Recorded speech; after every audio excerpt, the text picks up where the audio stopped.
are you saying to people now when you're encouraging them to take risk about, go ahead and stepping out and doing something different? Man, it's about taking a leap of faith, man. It's really like, because if you never took that first step, you would never know what could happen. Now it's about taking that first step. Now that's what I did. I went to the conference. I took that first step, and God made all the pieces come together. Yeah. Now, if I never make that first step, saying like, no, I'm just gonna stay in Delaware, stay at my office. But I saw something valuable, man. The information is valuable, and the people that I'm gonna meet there, they're gonna be valuable to me, and I'm gonna be valuable to them. That's how I see it, man. So you gotta take the first step. Anything that you're doing in life, man, if you don't take the first step, like it can't, like you would never know if you would be successful in this field, this business, or going to school. It's about taking a step, man. Taking a risk. No, if you have a dream, and if you don't take the risk for that dream, you're gonna look back 10 years, 20 years from now. You're gonna be like, dang, I should have take a risk. It's not too late, but man, it's like people are afraid to take the risk. And I encourage them, like, just take that first step. If you make that first step, man, that God is gonna help you with the second step. Sure. No, it's a leap of faith. You gotta take a leap of faith, man. And that's what we did. Even as the agency, I remember, to give you a story.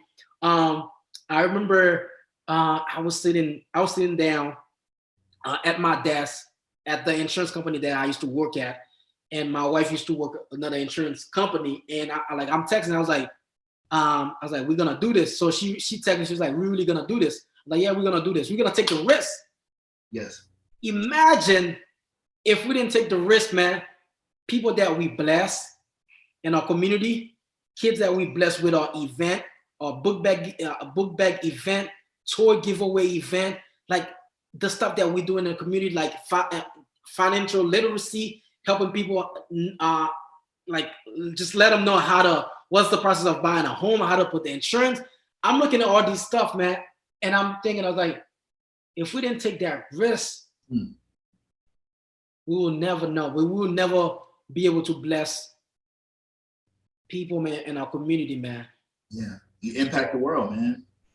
None of those things would have happened.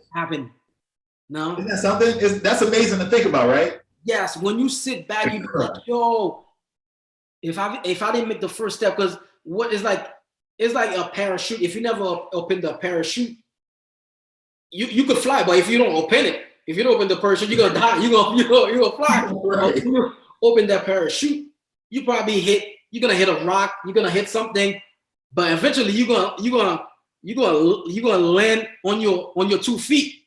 Yeah. No? Yeah. That you gotta be able to take risks, man. You gotta be, if your goals and dreams are big enough and they make you cry, you gotta make that risk, man. You gotta take that risk, man. You gotta be able to get on a plane. Yeah. Be willing to get on that plane and jump off of it.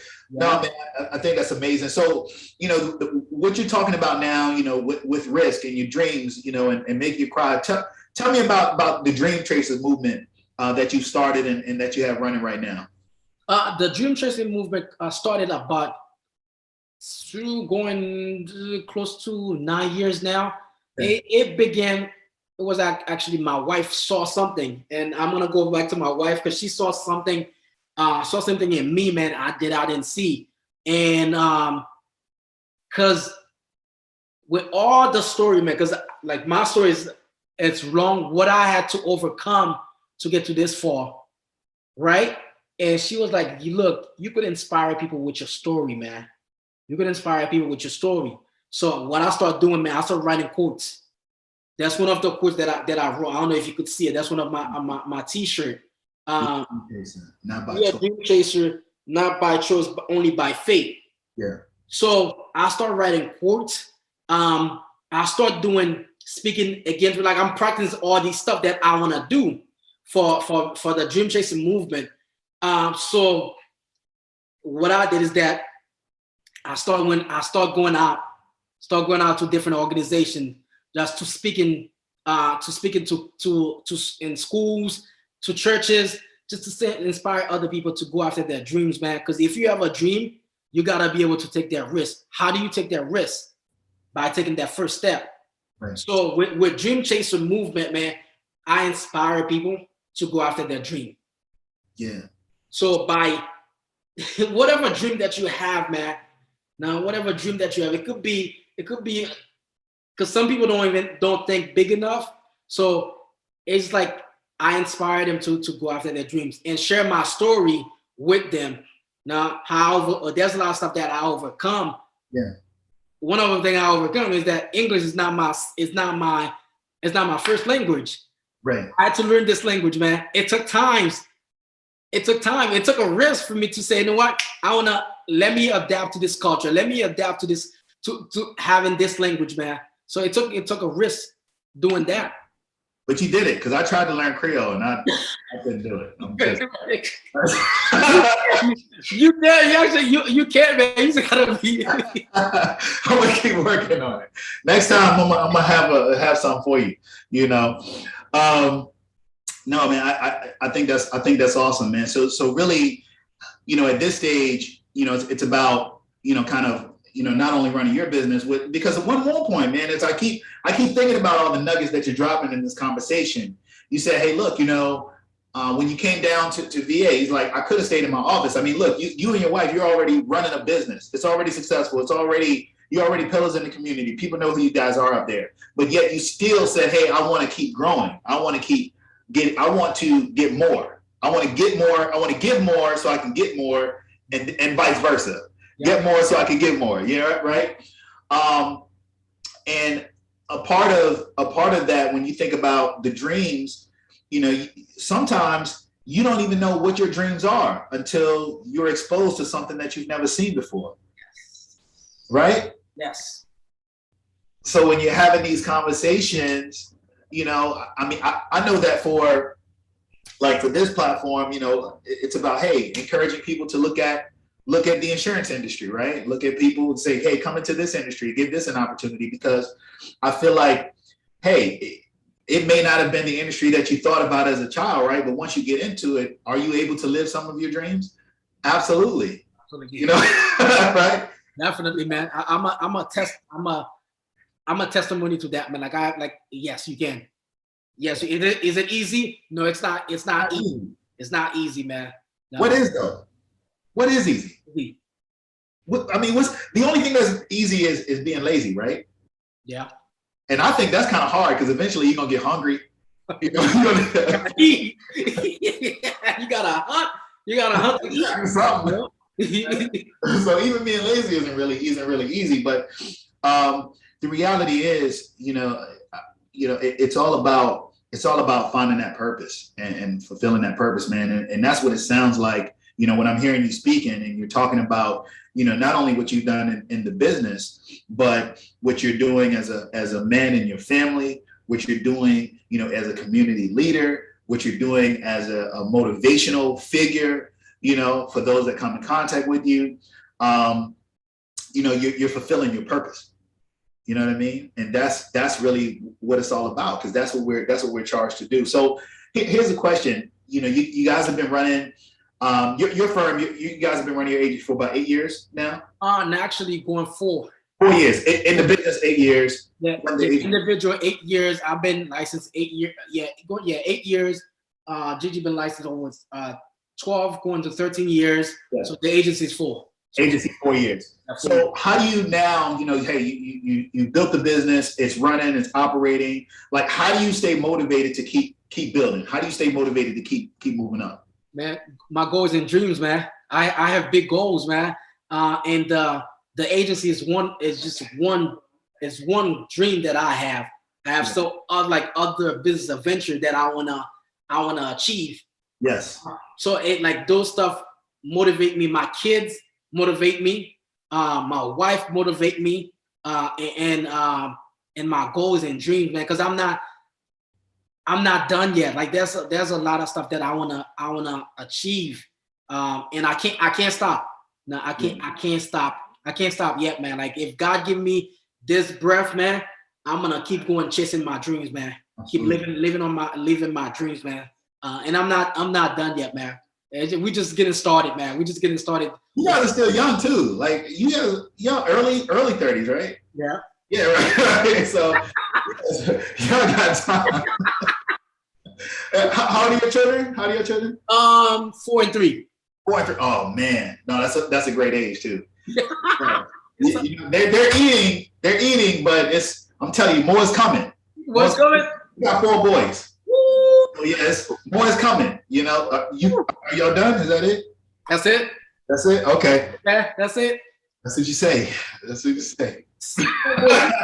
You like my I have one of my colleagues. He had 4 boys, and I was like, man, I don't know how you do it. I don't know how you do it, man. I was like, yo, you gotta give me some. What's the secret? And yo, dirt in the ball, you know. Dirt in the ball, you know. So, for boys, no, but man, look, you know, there's no greater joy that I've experienced, you know, than fatherhood, you know, and being able to watch them grow and just be a part of their development and learn from them as well. And I think that if I'm sharing something from one father to another, is, you know, just be open to learning from your children, because they're going to teach you. You know, they're our mirrors. You know, their personality is really a reflection of our personality. You know, 100% agree. Yeah. 100% agree. Yeah. You know, and they have their own, right? So and whatever they have is really, maybe whatever it is that they do that is going to irk us, because they're going to do things that irk us, is probably something that we need to learn about in ourselves. Probably something that we're doing to irk other people. Yep. That we need to address, right? If we see them doing it. So, nah, man, that's just amazing to see that. And you know, I mean, look, bro, you grown. Look, we met in person, you know, one time, you know, but I'm just proud of you. You know what I'm saying? Like, in everything that you're accomplishing and everything that you're building. Tell me something. All right. You know, you came to the country. You came to this country as a child. You had to learn the language. You went into computers. You've been in sales, banking. Now you're running a successful agency, full service. It is a phenomenal story. We are waiting for the book to come out, by the way. Yeah. We are waiting for the book. I like that. I like that. You speaking into existence, man. I like that. I like that, man. Pretty soon, it's coming. Tell me something. So, how is your life different pre having your insurance license, post having your insurance license?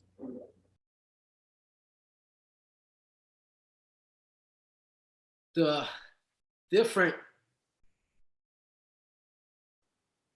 I'm making an impact now than when I'm still an insurance agent, but when I was insurance, when I first got my license, I was learning the industry.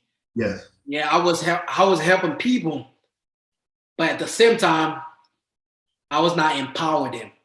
Mm-hmm. But when I come to this side as the being an owner, I empower people more, just inspire them. Like, it's like when I help somebody, man, it make me feel good sleeping at night. Yeah. No, I know that I made a difference on their life. No, they don't have to get a policy. Just having a conversation with somebody, man, that could change their life. No, so I think this one is more. This one is more than when I first started, man. When I first started, just learning the business, but now, man, it's just like empower people, man. Like, empower people, especially people like us. Now, like, get into this industry. That's one thing that like we was talking about earlier today. How can we continue to be an inspiration to have more people come into the industry, not as being an agent, being an agency owner? Yeah. How can we do that? How can we come together to do that, man? To have more people, man. Because this industry, it could change your life. It could change your life, man. And it did for me, and I have people that I know it did for them, man. But we're gonna go back again, man. It's that leap of faith, and they gotta see they gotta see people that look like them. If a young Black person see that you're doing very well, you inspire them, they're gonna be asking you a question, how do I get my license? What do I need to do? Yeah. They're gonna ask you those questions. True. That's what we want. That's what we want, man. We want to continue to empower people to get into this industry, man, and make a change. Yeah. It's not an agent, but owners, man. As being owners, man. Love it. I love it, man.